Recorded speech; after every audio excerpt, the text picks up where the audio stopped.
I wasn't quite ready, sorry, oops. But that is the point where, as I said, young people Sunday Club is back on, so you guys want to make your way out. Youth group as well, if you want to go out that way, have a great time.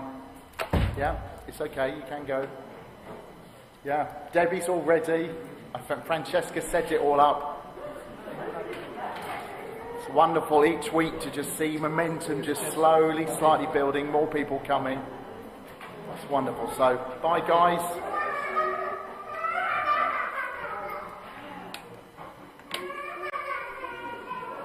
And then hopefully, is there a PowerPoint? We haven't got this one, have we, Harrison? Yeah, good. He's nodding. He's nodding, which always reassures me.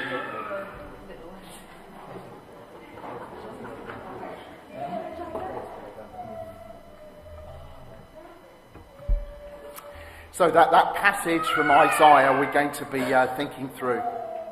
Now, there was an English lesson, and the English teacher was trying to teach all the boys in his class about what different words mean. And he asked them if anybody knew what the difference between ignorance and apathy was. At which point little Johnny just shrugged his shoulders and said, "Don't know, don't care." Now, if last week was all about what God's people should be like after they return from the exile, this week is more back down to earth of what people were really like. It's great having Ken Watts here this morning. I've obviously known Ken the whole time I've been here, and over the 8 years or so, we've had many conversations where we put the worlds to rights. And there's a common theme every time we talk about it. That's right, Ken, isn't it? That Ken will always say that actually opposition isn't the problem. He's quite open about his faith, and over the 80 plus years, he really has experienced very little people, persecuting him, shouting him down. What's the biggest problem that you tend to have, Ken? Well, the biggest problem is sheer apathy. People don't care about the temple life. They don't know what God's got to offer. Absolutely. Totally agree with Ken. The biggest problem in the church in the UK today is indifference, is apathy. Don't know, don't care.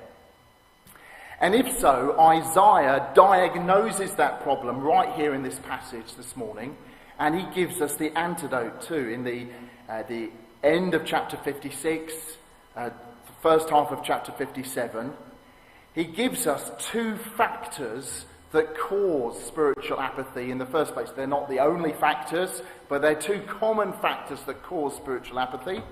And then in the second half of chapter 57, he goes on to shake us out of that apathy. He gives us the antidote. So what we're going to do, first of all, in part one, as it were, we're going to begin with the two problems. As I say, they're not the only causes of apathy, but they were certainly the two main ones in Isaiah's day, and they resonate today too. Number one, narcissistic leaders, and number two timing hearts.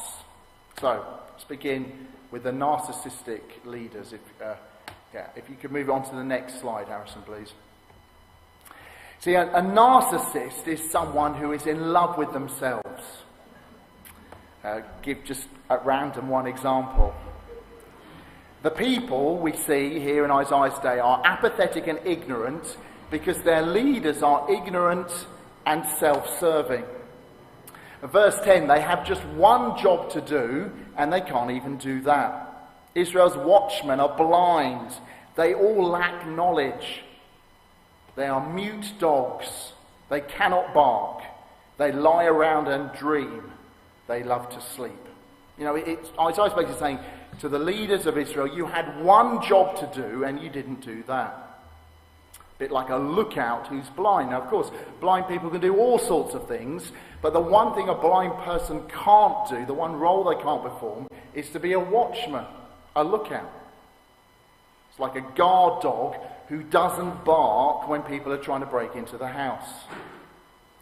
See, one of the main jobs of shepherds of God's people is to be a watchdog, to bark loudly when dangerous people are coming around. False teachers, false shepherds. Isaiah is saying that Israel had gone astray because their leaders, their watchmen, their shepherds had failed to do the job they were supposed to do. Instead of praying for the people, they were preying on the people. They were too selfish to be watchdogs. Instead of barking at the unwelcome faces, they were only interested in filling their faces. Isaiah says they are dogs with mighty appetites. They never have enough. They are shepherds who lack understanding. They all turn to their own way. They seek their own gain. Now that is a very common image in the Bible, most famously in Ezekiel chapter 34, picked up by Jesus when he says he's the good shepherd in John 10. These are shepherds who want to fleece the flock rather than feeding the flock. Their motto is simple: make me great again. And then as I was studying the passage and I got to verse 12, I thought, well, how prophetic for today's church. Come, each one cries, let me get wine, let us drink our fill of beer, and tomorrow will be like today or even better. Now, Isaiah is not giving a teetotal campaign. He's not denouncing all drinking of alcohol, nor is he against optimism. But the key thing to notice is, what is the optimism of these leaders based on? Absolutely nothing. It's all going to be great, people, they say, but it's just the booze talking. There's nothing more here than Dutch courage. A few weeks ago, I was watching a documentary on the BBC about online influencers who promote a particular kind of online trading with a website. It was basically sort of an expose of a form of pyramid selling. So these influencers on social media, they promote what a fantastic lifestyle they have, all the fantastic cars they drive and all the clothes they wear. And they say, in effect, I've earned all this money by this online trading with this website, so if you join, then you'll be rich too. Of course, what the program showed was the influencers very few people actually earn a lot of money through that trading unless you really know what you're doing. The influencers are only getting wealthy because they get a cut from all the people who sign up to the website. But anyway, as I was watching it, I had one of those moments of late at night watching a documentary. I just thought, well, wait a minute, isn't that exactly how church operates today in the UK? It's a leader or a church or a Christian organisation, and what we do most of the time, let's be honest, it's just we put out this really glossy image, this sort of, amazing lifestyle, and we say, follow Jesus because your life will be like that. And by the way, give us lots of money so we can present this glossy lifestyle. Likewise, people make amazing claims about what God is going to do through our church or our denomination or following this great leader. Now, don't misunderstand me. Of course I long for revival. If you're a follower of Jesus, you long for God to pour out his Spirit and for thousands of people to come back to Christ again. I long for that. But my question this morning, and Isaiah provokes this question, is what is this kind of optimism based on? Is it actually based on anything? Who is testing the prophetic words? Where are the biblical grounds to believe that revival is just around the corner for our nation? I don't know about you, but often I hear the rallying calls of church leaders, and sadly, it does sound a lot like a drunk football fan. It's going to be great. Shh. Okay, Sarah. It's going to be amazing. Tomorrow is going to be great. It's going to be as good as today. Even better. Passages like this scare me witless as a church leader. Because what it challenges me is that I face a constant temptation to make church about me. About my needs. To stop being a watchdog and to become a mutton butcher instead. So the first application of this passage is, you guys need to watch me. And then it's also so appropriate, isn't it? Alan, we'll have to watch this later online. But what a passage to have when you start as associate pastor. If you're listening later, I hope the hairs are standing up on the back of your neck, Alan, as you read this, because you'll be really careful about your task, what you're really called to do, a watchman, but also the temptations that come with it. So, you guys as well, watch Alan as he starts, watch me, watch the deacons, watch Karen. Church leadership is about serving others, not about serving yourself. Don't let us turn this church from a sheep pen into an abattoir. Because when that happens, we suffer, you suffer, everybody suffers. Now, let's think about this. It doesn't just mean that it's your job as church members to hold the leaders accountable. That isn't just the kind of who watches the watchman. It also means that your job is to support us when we bark. If one of my main jobs is to be a watchman, to be this guard dog, then please don't get offended when I compare other church leaders to drunk football fans. Because that's my job, isn't it?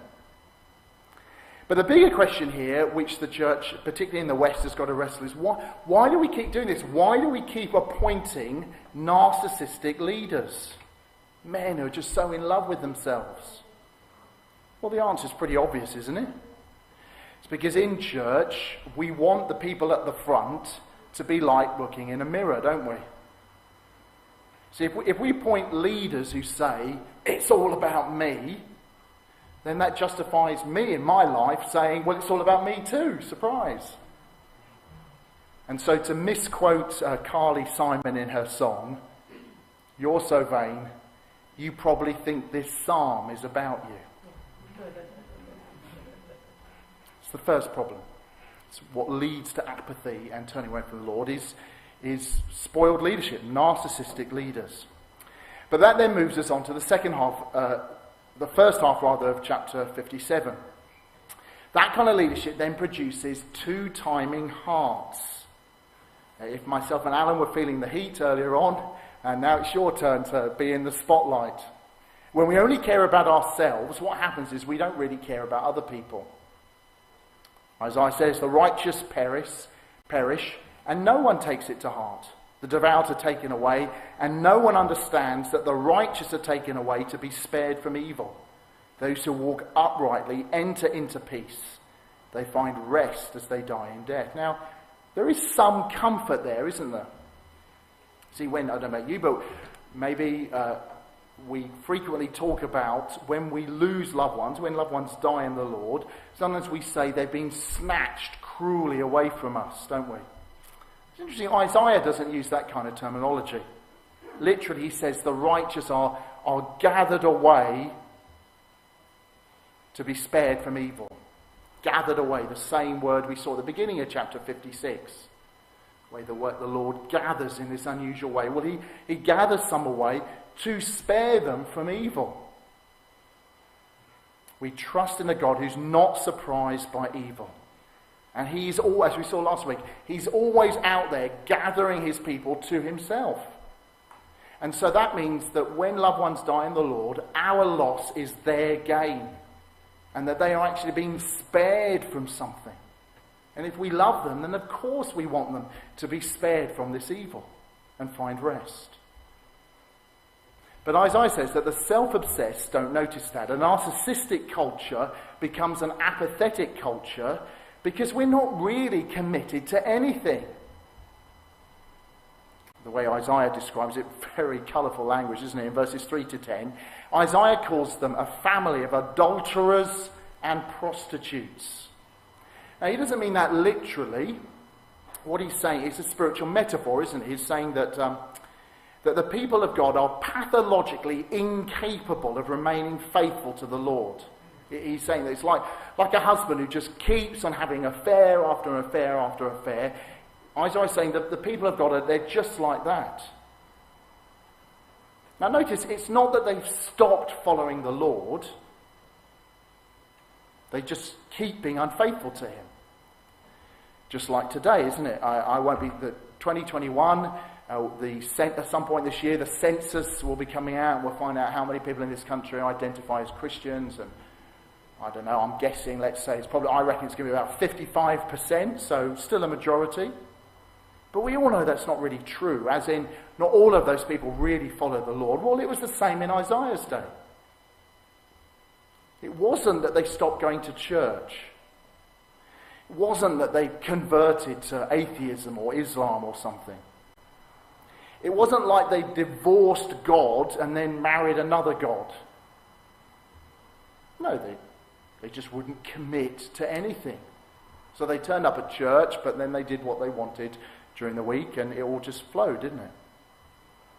Sociologists tell us that we are the Stabo generation, S-T-A-B-O, subject to a better offer. That's what the people were like then. Our eyes, Isaiah says, are always lusting after better experiences, driven by another acronym, FOMO, our fear of missing out. You know, does this resonate? You love Jesus. I'm sure you do love Jesus. I love Jesus. But there's always this slight suspicion that there might be something else better out there. I don't want to be too, I want to hedge my bets, don't I?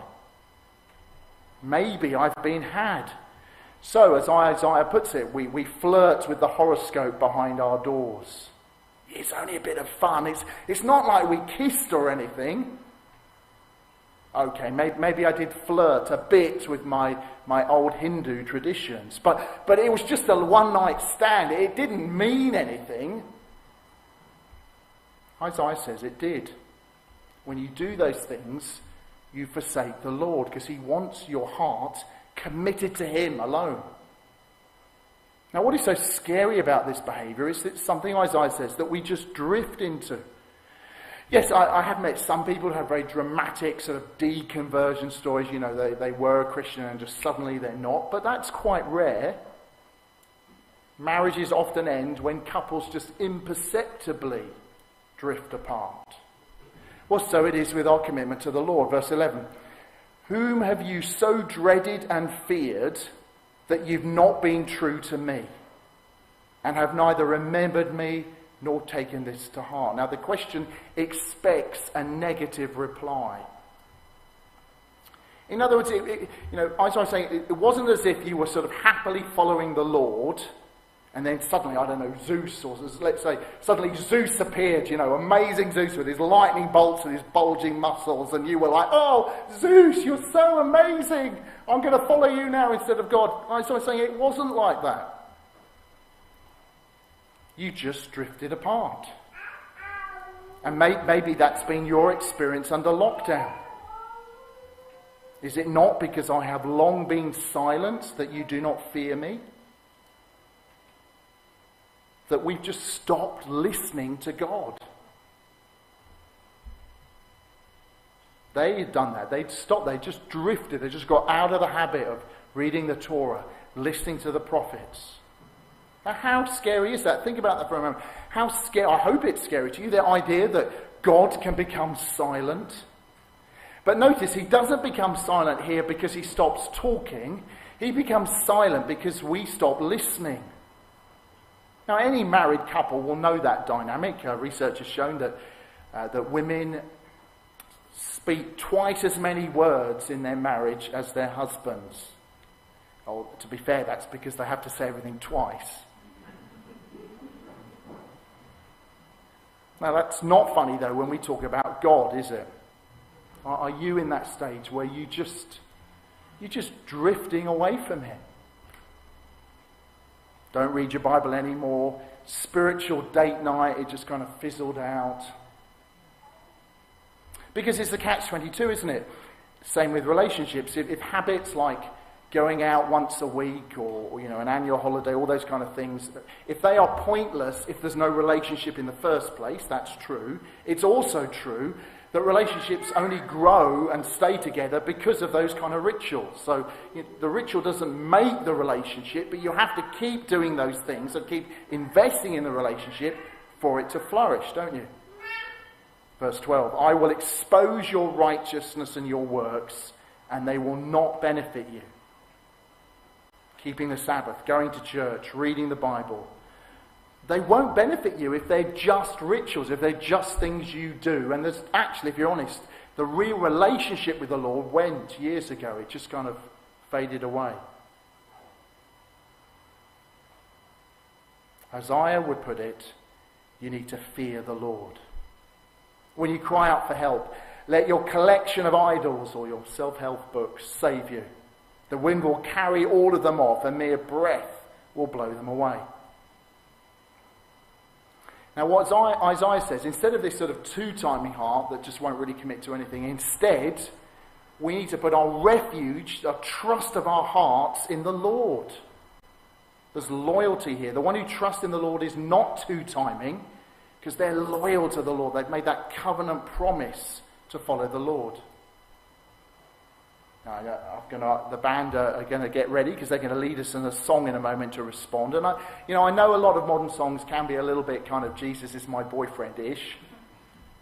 But at the same time, we do need songs that encourage us to just commit our love, our covenant love to the Lord, a bit like husband and wife make their vows. We need to do that, don't we? Because Isaiah here is quite, when he calls them children of prostitutes, he's quite comfortable with this, we could say, marriage kind of romantic metaphor for following the Lord. And we're going to sing a song in a moment. The band are going to lead us. And what I like about this next song is that it does combine those two aspects. It's both romantic love for the Lord, but also majestic worship of his mighty name at the same time. It calls us to love God and to adore him. In this song, he is beautiful and powerful, unfailing love and majestic glory. So as the band lead us, this is a challenge for you. Have you, a bit like the church in Ephesus, have you lost your first love for the Lord? Because if so, let's use this song like as a prayer to say, Lord, rekindle in my heart that covenant love for the Lord, to trust you in your unfailing love.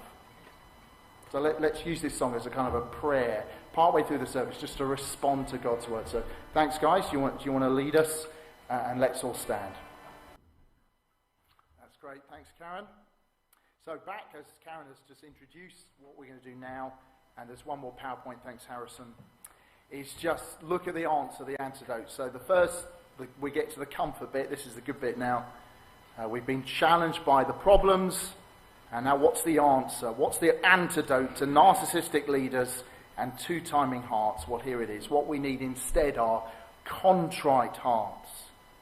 Now, contrite is an unusual word, isn't it? It's a kind of word we don't use very much anymore. The Hebrew original, it literally means to be crushed, to kind of lie in the dust. But basically the word means to bow before, to repent before the Lord. In the West, maybe the way you might do before a king in medieval Europe, and in other cultures as well, you bow. In the Far East, it's still common today. You bow before people, and when you bow before them, what you're saying is their status is much higher than yours. And Isaiah is saying that lowliness, that sense you bow and say, no, you're God and I'm not. That's the right response to God. For this is what the high and exalted one says, he who lives forever, whose name is holy. I live in a high and holy place, but also with the one who is contrite and lowly in spirit, to revive the spirit of the lowly and to revive the heart of the contrite. How are we going to be careful here? Even as I'm speaking, we could be hearing, okay, well, we've got all these problems in the world, and the way we fix them is something we've got to do. I've got to make myself more contrite, more lowly. And if you've ever seen the picture on the screen as well, if you've ever seen the Harrison Ford film Indiana Jones and the Last Crusade, you'll know exactly what I'm talking about. If you haven't seen the film, Indiana Jones is trying to find the Holy Grail, and at the end he has to pass these 3 tests to get to the Holy Grail. And the first one is, only a penitent man may pass. And he's thinking about it, and just in time he kneels, so he doesn't have his head cut off by this horrible contraption. Now that is precisely not what it means to be contrite. In fact, it's not something you do at all. Notice in these verses, and it's really struck me when I was studying it during the week, notice in all these verses that actually this last part of chapter 57 is all about what God does in us and not what we do at all. And it will be said, build up, prepare the road. Remove the obstacles out of the way of my people. I will not accuse them forever, nor will I always be angry, for then they would just faint away because of me, the very people I've created. I was enraged by their sinful greed. I punished them and hid my face in anger, yet they kept on their willful ways. I have seen their ways, but I will heal them. I will guide them and restore comfort to Israel's mourners. creating praise on their lips. Can you see that? That it's just a sovereign work of God's grace? Yeah, next slide, thanks, Harrison. That you see, we're not Indiana Jones. We're not the ones cleverly working out a path to God. No, contrite people, lowly people, are precisely those who give up, who admit, I cannot work my way to God. This is only going to happen if he works out a way to get to me through the cross. And according to verse 19, that grace and that peace is needed by those who are near as well as those who are far. We don't have time to look in it, but it's language that the Apostle Paul picks up in Ephesians 2, that Jew or Gentile, we all need God's grace. In other words, if you're a sort of a total non-Christian, if you're a pagan on the other side of the world, what you need is to have God's grace and peace preached to you. But equally, if you're a regular churchgoer and you come to RLBC every week, you too need God's grace preached to you. So, if the response today is we've got to be contrite, lowly people, how can you tell if someone is contrite and lowly? Well, it doesn't mean they have to grovel on the ground all the time. But it does mean if they get this stuff about grace, that it's God working towards me, even when I'm pushing against him and my heart is too timing, then I will have a gentle, non-condemning spirit, won't I? See, the opposite of being contrite is being self-righteous and judgmental. Now, that doesn't mean that we can't speak out against sin or injustice. The chapter ends, you'll see, by the condemning of the wicked. So, of course, we can speak out about what's wrong, but it's the tone, isn't it, that shows whether we're contrite and lowly, doesn't it? When we denounce sin, we do that as a fellow sinner, like someone who's sick telling your friend that's where the doctor is, or one beggar telling another beggar where to find bread. It's why Jesus said so much about hypocrisy. Narcissistic leaders, if you think about it, if it's all about the leader, then they have to know the answer to everything because it's all about them. And instead of pointing you to Christ, what they do is point you to themselves. They're the ones who express disappointment that your life is not as holy as their life. Contrite people do that. Lowly people don't do that. Lowly people, of course, they strive for holiness, but they know that the only way we can be right with God is through Christ. So they don't point to themselves, they point to him. Because only he can heal. Only he can grant peace. Peace, the Hebrew word shalom, it means so much more than just silence or absence of war. In fact, peace in the Bible, it's not the absence, it's the presence of God's blessing in your life. It is full contentment. It's life to the full. It's joy. Is that what you want today? Because, Isaiah says, there's no peace for the wicked, or maybe as Jesus put it, instead of, he didn't use the word contrite, but he did say, blessed are the poor in spirit, for theirs is the kingdom of heaven. Blessed are those who mourn, for they will be comforted. Now, it is so countercultural, isn't it? Freud, in the last century, he would tell us that contrite, lowly people, they're repressed, aren't they? They're full of self-loathing, really. Contemporary wisdom will tell us that what we need to be fulfilled and secure and have good self-esteem, you need to be told every day how wonderful you are and how you get nothing wrong and you're perfect. Follow your dreams, we're told. Oh, switch on the telly, how did that work out? No, instead, all the news tells us that there's a mental health epidemic, that depression is rife, and that the more TV programs that tell us how wonderful we are, the sadder we actually become. There is no peace. There is no shalom. And I know it's counterintuitive, but the Bible tells us that it's the contrite, those who are lowly, who really find contentment in life.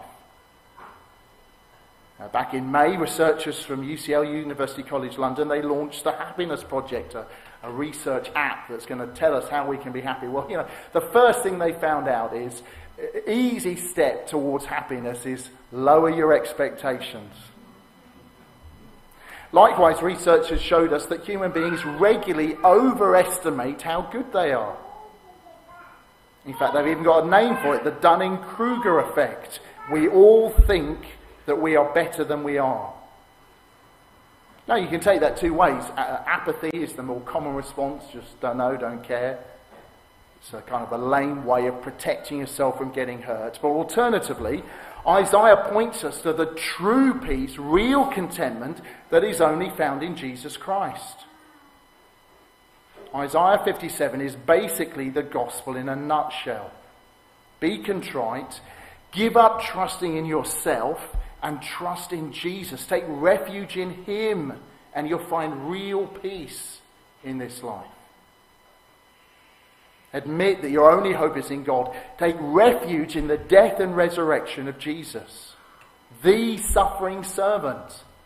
And that means replacing leaders who are full of themselves with the leader who emptied himself. Let Jesus heal your two-timing heart as you trust in one who literally died to keep his promise to you. Isn't that amazing? So as we finish, I want you to see that the gospel really is the antidote to these problems. Now, I know preachers always say that, and you're scratching your head thinking, well, how does believing Jesus died on the cross for my sins and rose again, how does that sort out things like narcissistic leaders and two-timing hearts? Well, Isaiah points the way. First of all, we've got narcissistic leaders today, haven't we? And it's so easy to criticize men like Donald Trump, to bemoan the state of politicians today. But what Isaiah has challenged, Isaiah today has told us, be careful when we do that. Because the gospel teaches me that I am part of the problem, I'm not part of the solution. That we're all sinners needing Christ's forgiveness. So that means that if I spend all my life, every day, just only telling my children and myself, you're wonderful, you're the best, you can do anything, why am I surprised that then we appoint a US president who says things like, I will be the greatest jobs president that God ever created? Yeah, he really did say that in 2015. Now, instead, the gospel teaches me I'm not the greatest, and that's okay. I'm not the Messiah, I'm just a naughty boy who needs the forgiveness of Christ. And therefore a community that really is lowly, that is okay, comfortable with the fact that I need God, I'm not the greatest on my own. That kind of community, a church like we seek to be, this kind of narcissistic leadership can't grow because there's just no fertilizer, there's no oxygen, there's no water to support that kind of mentality. So again, Alan, when you listen to this later, as I would say, soak yourself in the gospel. If you're worried about making these mistakes, soak yourself in the gospel, because someone who's responded to Christ has to be contrite and lowly. And there's no room for these problems to grow. And it's the same with two-timing hearts, isn't it? Again, surprise, surprise, the answer is the gospel. Of course it really hurts when marriages break up. When people break their promises, it is devastating. But once more, why are we surprised? In our culture, in our society, we keep telling ourselves, follow your dreams, don't let anybody hold you back, do what you want to do. So why are we surprised that people just jump ships the moment something better comes along? But not so with a contrite heart. A lowly spirit is simply grateful for the love that they receive. They're not nursing bitterness about what they think they deserve and what they're missing out on. A lowly spirit, according to Isaiah, is a comforted spirit. A contrite heart, that is the heart that is healed.